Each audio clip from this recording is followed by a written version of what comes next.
Hello and welcome to WEBN Sports. I'm Thomas Pozo. And I'm Jules Mazzolini. Let's hop into tonight's top stories. For the first time in team history, the New York Jets pulled off a 20-14 win against the Philadelphia Eagles. The Jets snapped their 0-12 losing streak. Eagles quarterback Jalen Hurts threw 3 interceptions as the Jets defense dismantled the Eagles. Zach Wilson threw for 0 touchdowns in the win, the only touchdown being an 8-yard run from Breece Hall. Despite Hurts' 268 passing yards to Wilson's 155, the Jets were able to hand the Eagles their first loss of the season. On Sunday, the New York Giants played the Buffalo Bills. The Giants came into the game as 15-point underdogs and were severely understaffed. Despite everything stacked against them, the Giants' defense showed up in a big way. They were able to hold Josh Allen and the Bills to 0 points in the first half. The defensive effort was not aided, however, as the Giants' offense was unable to score a touchdown the entire game. Josh Allen's second-half performance was enough to will his squad to a 14-9 victory, despite a lackluster offensive performance by the Bills. Joe Burrow and the Bengals pulled out a tight win against the Seattle Seahawks on Sunday evening. The Bengals' woes started early this season with back-to-back losses. Joe Burrow went down in training camp with a lower leg injury, but has made a full return since then. Wide receiver Jamar Chase was just 3 touchdowns on the season, recording none against the Seahawks on Sunday. Right now, they hold the bottom spot in AFC North standings as they head into their bye week. The Dallas Cowboys traveled to Southern California this past Sunday. To the highlights we go. The Cowboys visited the Chargers for Monday Night Football. After a score from the Chargers early in the game, the Cowboys responded with what could have been a fumble turned touchdown. Dak Prescott marched into the end zone for the score. With the tie game at 10, both teams responded with a touchdown. The Chargers scored off a botched punt return that led to their possession of the football. The Cowboys went back down the field for a field goal, going up 20-17. The Chargers and Justin Herbert ended the game with a forced interception. The Cowboys evened their record out to 3-3, while the Chargers now go below 500. The Carolina Panthers took on the Miami Dolphins on Sunday. Let's go to Hard Rock Stadium for the highlights. Early on, the Dolphins found Tua rolling out to the left. He finds clean water in the back of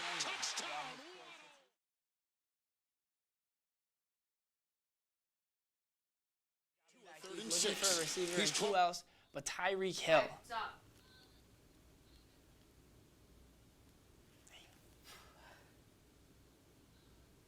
I don't think your mic's picking up on you. Oh, weird. Hello? Can you talk? This last play has Raheem Mostert driving into the end zone for his touchdown, as the Dolphins had a cool celebration. The Browns stunned the 49ers in what's considered the biggest upset of the year.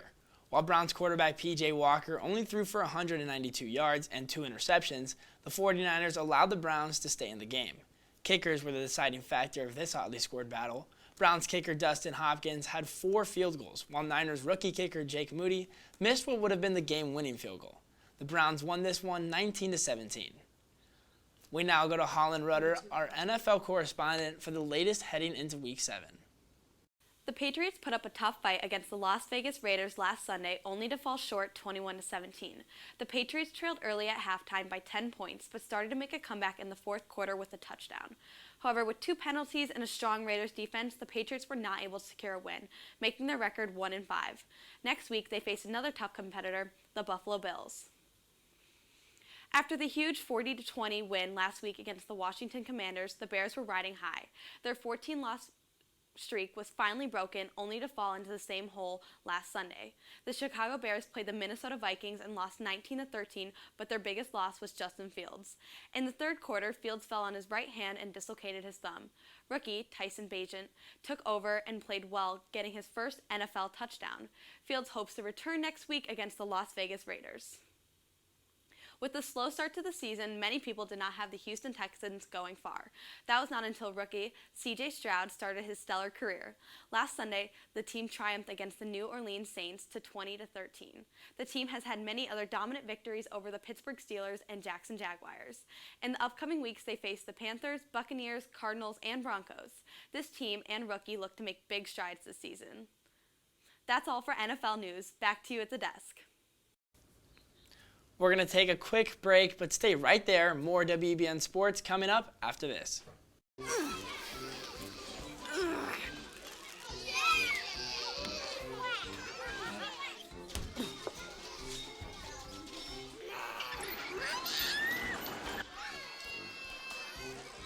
If you love them enough to crawl into a play place to get them to come down, then surely you'll check nhtsa.gov/the right seat to make sure they're in the right car seat. Welcome back to WEBN Sports. Montreal Canadiens' Kirby Dach is out indefinitely due to a serious lower body injury suffered against the Blackhawks. The Canadian center remains undiagnosed. Chicago Blackhawks defenseman Jarred Tinordi struck Dach, sending him into the Chicago bench. Dach returned to the rink before heading back into the locker room where he would be evaluated. Early reports confirmed Dach has torn his ACL and his MCL, yet there are still evaluations to be done. The Predators came to Boston to take on the Bruins Saturday night. David Pastrnak had a day, putting up a goal and an assist for the Bruins, along with 2 goals from James Reinsdijk, while Colton Sissons had 2 goals for the Preds. Unfortunately for Nashville, it wasn't enough as the Bruins take this home game 3-2. The Bruins find themselves headed to San Jose to face the Sharks on Thursday. We now go to our NHL correspondent, Rylie Burns. The Carolina Hurricanes are now 2-0 after defeating the Los Angeles Kings after 9 rounds of shootout. The Hurricanes blew a 3-goal lead midway through the second period. Sebastian Aho had a shorthanded goal and scored again in the shootout for the Hurricanes. Aho said that it was a weird game, but nevertheless a win is a win. Los Angeles Kings forward Victor Arvidsson may need a second surgery on his back, according to General Manager Rob Blake. Arvidsson previously had back surgery in spring 2022 to correct an injury. Blake said that Arvidsson hurt his back again at the Kings' first practice after their last preseason game. And Connor Bedard starts off his professional hockey career fast by scoring his first NHL goal in Game 2 of the season. The 18-year-old Canadian was the first-round draft pick for the Chicago Blackhawks this year. The Blackhawks are currently 2-2 so far this season, but we will see what happens when they face off against the Colorado Avalanche on Thursday. That's all I have for NHL. Back to you at the desk.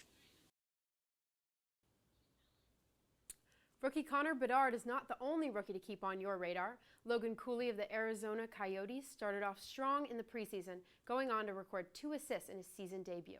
The future looks bright for the 3rd overall pick. Another rookie, Brock Faber, is making a quiet impact for his team. Faber of the Minnesota Wild has logged more ice time than any other rookie and recorded his first goal this past Thursday. What will it take to get Bedard out of the spotlight? The Wild take on the Kings Thursday, and the Coyotes travel to the Rangers later this week.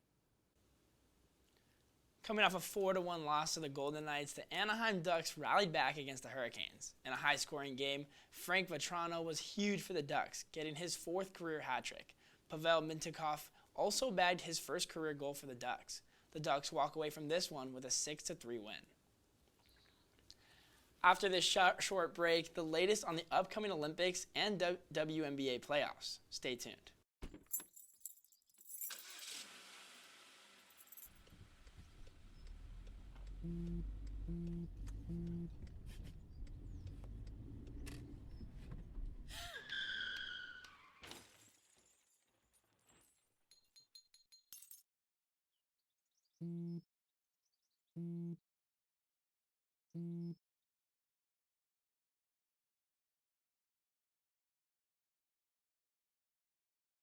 Welcome back to WEBN Sports.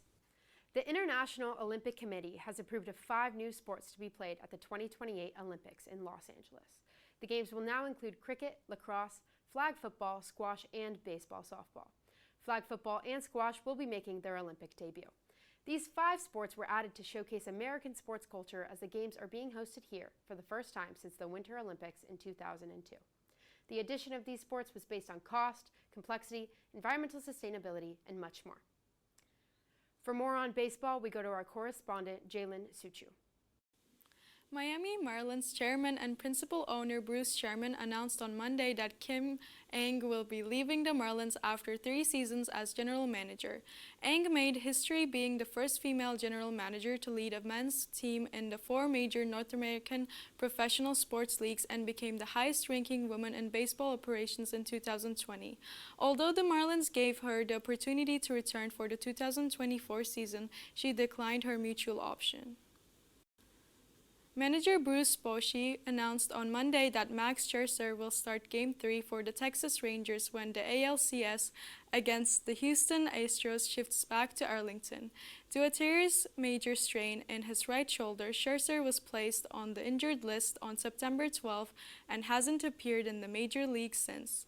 Although Scherzer's injury seemed to be season-ending at first, he persisted in his rehab in hopes of making a comeback as the Rangers pursued their first World Series appearance since 2011.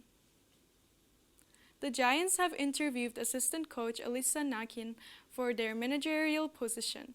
Nakin, a former grade softball player at Sacramento State, joined Gabe Kapler's staff in January 2020 and became the first full-time female coach in the Major League Baseball. In April 2022, she replaced the first base coach Anton Richardson during a game against the Patriots.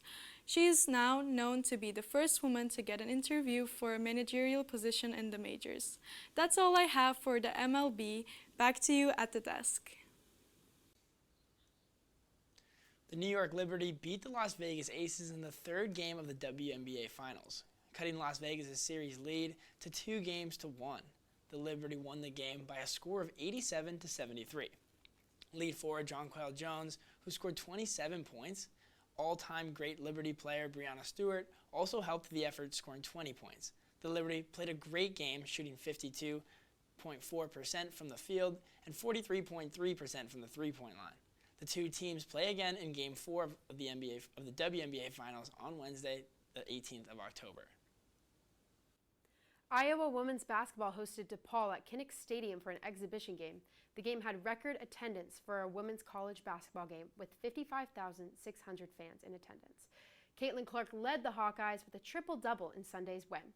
Clark knocked down 34 points, 11 rebounds, and 10 assists in the record-breaking game. All net proceeds from the game were donated to the University of Iowa Steed Family Children's Hospital. In their first international friendly of the break, the U.S. men's national team faced off against Germany. The highly anticipated match took place in Hartford, Connecticut. U.S. team captain Christian Pulisic opened the scoring in the 27th minute. However, it was not enough. The Germans outshot the U.S. 19-6. Ilkay Gundogan, Nicholas Füllkrug, and Jamal Musiala all found the back of the net, giving Germany a dominant win with a final score of 3-1. Noah Berkowitz has the latest on college football. Over to you, Noah. The new weekly AP Top 25 is out, and there are major changes around the college football world. While the top 4 remain unchanged, Michael Penix Jr. and the Washington Huskies moved up 2 spots to number 5, bumping Oklahoma and Penn State down 1 spot each. North Carolina has entered the top 10 with the continued spectacular play of highly touted draft prospect Drake May. And the biggest losers this week are 2 California schools, USC, who moves down 8 spots, and UCLA, who barely cling on to life in the ranked realm at number 25. Other notable teams who received votes include James Madison, Clemson, Florida, and Washington State. Former top 10 ranked USC fell to Notre Dame on Saturday in a contest where the Fighting Irish dismantled the Trojans 48-20. Consensus number 1 pick in next year's NFL draft, Caleb Williams, had an incredibly slow start in South Bend, throwing 3 first-half interceptions. The offensive line play for USC was subpar at best, with Williams being under pressure nearly every snap, and being completely unable to establish any momentum on the ground. This isn't the first sign of weakness for the California juggernaut either, as they survived a triple overtime thriller against Arizona and nearly allowed Colorado to come back in a 48-41 win. They'll have the chance to bounce back next week against Utah, another ranked opponent. Star-studded and national sweetheart Colorado blew a 29-0 lead in the second half, eventually falling in double overtime to the Stanford Cardinal. Shedeur Sanders threw for 400 yards and 5 touchdowns and led the team in rushing with 37 on the ground. However, late mistakes and errant throws sealed the deal on the collapse. After the game, Coach Deion Sanders said, quote, "Right now, we're not built for the moment."